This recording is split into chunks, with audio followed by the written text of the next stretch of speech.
السلام عليكم حبايبي، شلونكم بنات؟ شخباركم؟ ان شاء الله كلكم بخير وصحة وعافية وراحة بال ان شاء الله.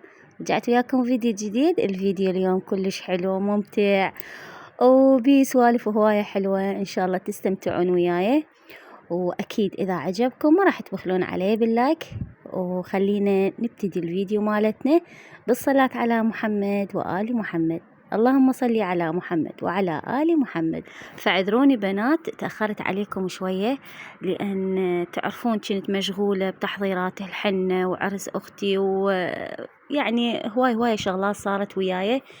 انتظروني بالفيديوهات الجاية.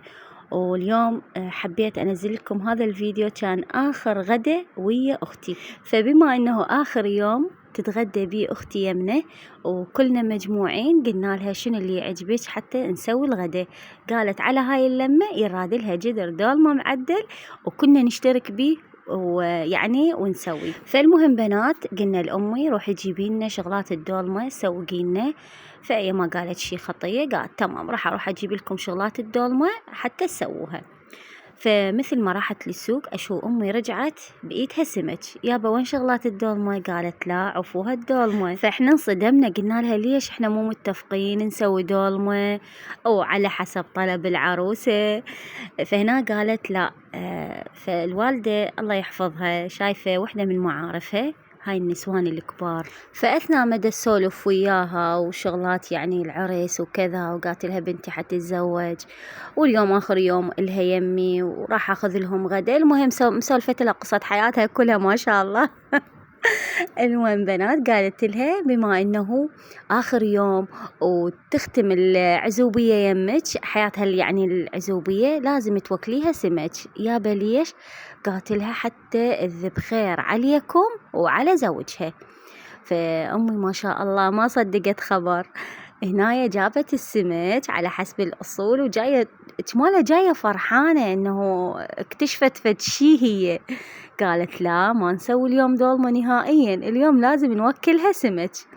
فالحمد لله والشكر جابت السمك، جابت قالت وجايبة نوعين، نوع نقلي ونوع يعني بقت سمكة كبيرة هذه نشويها. هنايا ما شاء الله أبو السمك يعني مخر القشور مال السمك اللي نقلي ومخر القشور مالته ومنظفها على حسب الأصول، يعني كلش يعني عجبني شغله بصراحة الله يرزقه.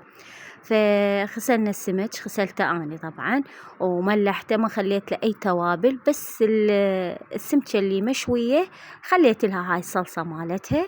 وهنا سويت لهم تمن أحمر وياها، وبديت أقلي السمك هذا اللي قليته، والقسم الثاني لا شويتها. فاللي عجبه تقلاه ياكل تقلاه، واللي عجبه شوي ياكل شوي. هنا بنهاية الغداء يعني دارد أكمل، إجا أخوي الصغير قال لازم تسوي لي طماطة حمس، لأن أنا أحب الطماطة الحمس ويا السمك. فالمهم ما قلت له شي، سويت اللي هي خطية. وأكيد هذه الحبشكلات ويا السمك، الطرشي والبصل والطماطة، وكانت لمة حلوة. مع العلم أكو غصة بقلبنا، يعني غصة فرح. عيوننا من نشوفوها بنات والله العظيم كانت كلها مدمعة، لأن آخر يوم وهي آخر العنقود. فهواية تأثرنا بنات، يعني أنا بعيدة عن أهلي وأجيهم خطار بين فترة واللاخ، بس هواية تأثرت. وحتى كنت بنات مريضة، وحتى يعني مش أحكي لكم يعني قليل أوصف لكم الحالة اللي كنا بيها. فالحمد لله والشكر. هذا الفيديو طبعا قبل أسبوع أنا يعني مصورة هذا الفيديو، بس هسه يلا قدرت أنزله لكم. وأكيد شغلات الحنة والعرس كلها أني محضرتها لكم، راح أنزل لكم إياها بالتفصيل الممل. وشغلات كلش حلوة بنات، يعني زفتها حنتها جقد ما تحكي، يعني جقد ما أحكي لكم قليل، كلش كانت حلوة ما شاء الله. وهنا بنات بلشنا نحضر الجنط مالتها. طبعا الحنة مالتها سويناها قبل العرس بيومين، قلنا حتى هي ترتاح، احنا هماتين نرتاح، فما سويناها. يعني احنا المتعارف عليه والتقاليد نعرفها، انه الحنة اليوم مثلا وثاني يوم الزفة، بس احنا قدمنا الحنة مالتها حتى هي شوية ترتاح، واحنا هماتين يعني بنات نرتاح، لان كلش تعبنا، وتعرفون الجو حار، وما شاء الله معازيم هواية، فهواية هواية تعبنا، وحار وبارد، حتى يعني أكثريتنا وقعنا بالإنفلونزا. فهنا بنات المهم هاي قبل العرس بيوم، بليلتها يعني حضرنا الجنط صفطناها. البنات اللي سألوني مثلا ايش قد نيشانها او شو اشترت، بنات النيشان هم نطوها فلوس وهي اللي اشترت. يعني احنا نعرف العروس انه ياخذوها ويشتروا لها هم ملابس اهل العريس، بس تعرفون التقاليد تختلف، فهنايا هم نطوها فلوس، قالوا لها انت اشتري الملابس مالتك، فانطوها فلوس النيشان وهي اللي اشترت يعني على ذوقها. طبعا هاي كلها مو من فلوس النيشان، اكيد امي هماتين اشترت لها.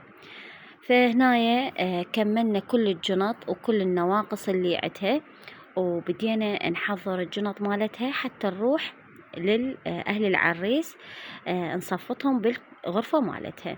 فأخذناها أني وأختي الأصغر مني، أخذنا الجنط هناك، يعني صفتنا ملابسها. اكو تقاليد انه العروس تاخذ الجنط مالتها وتعدل ملابسها بغرفتها، بس احنا بنات تقاليدنا مو هيجي، احنا ناخذ مثل اخت العروس تاخذ الجنط او بنت عمها او بنت خالها، المهم وحدة من عندهم تاخذ الجنط او الملابس تعدل غرفتها. يعني ما عندنا العروس هي تروح تعدل ملابسها. أنا متأكدة راح تجيني التعليقات ليش هي ما راحت، أو مثلا هواية تعليقات تجي. فبنات إحنا تقاليدنا تختلف، فما أعرف تقاليدكم مثلنا أو لا، هاي كل من وتقاليده.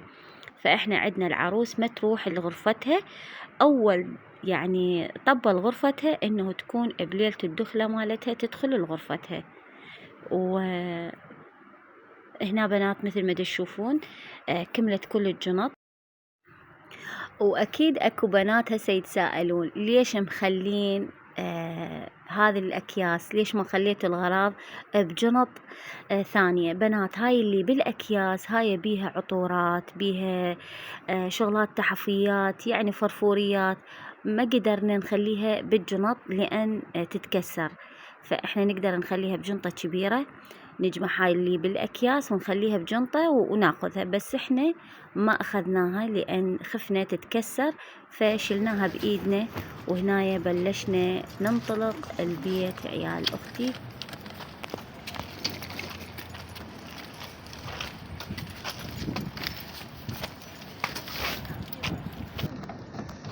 هاي ما تكفي ما تكفي، حتى لو تخلي الصندوق مفتوح خلاص صح الباب.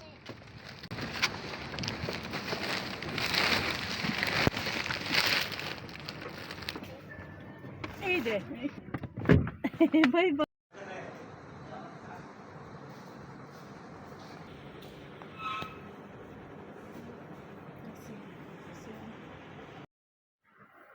وهنا بنات وصلنا البيت عيال اختي، وهاي غرفتها ما شاء الله كلش حلوة وكبيرة، ويا رب يسعدها ويسعد كل بنية على أبواب الزواج، وكل بنية إن شاء الله يفتح نصيبها ويستر عليها بحق محمد وآل محمد. هواية بنات قالوا ادعي لنا، والله العظيم بنات الله شاهد علي، هواية دعيت للبنات اللي يتمنون رب العالمين يفتح نصيبهم ويستر عليهم ويرزقهم الزوج الصالح واللي يسعدهم العمر كله. والله العظيم بنات مثل ما قلت لكم هواية دعيت لكم، واني يعني اصفط الملابس، واني اعدل الغرفة مال اختي، وحتى من فرشت الفرشة مالتها مال الشرباية هماتين دعيت للبنات، قلت يا رب يفتح نصيبهم، كل بنية ما متزوجة يا رب يفتح نصيبها. ان شاء الله بنات عجبكم الفيديو، وانتظروني الفيديو الجاي الحنة مالتها كلش حلو وكلش ممتع. لا تنسوني بنات باللايك، وإذا شاهدتيني أول مرة أو بالصدفة يا ريت تنورين القناة لهنا، وأترككم بأمان الله وحفظ بنات، ومع ألف سلامة.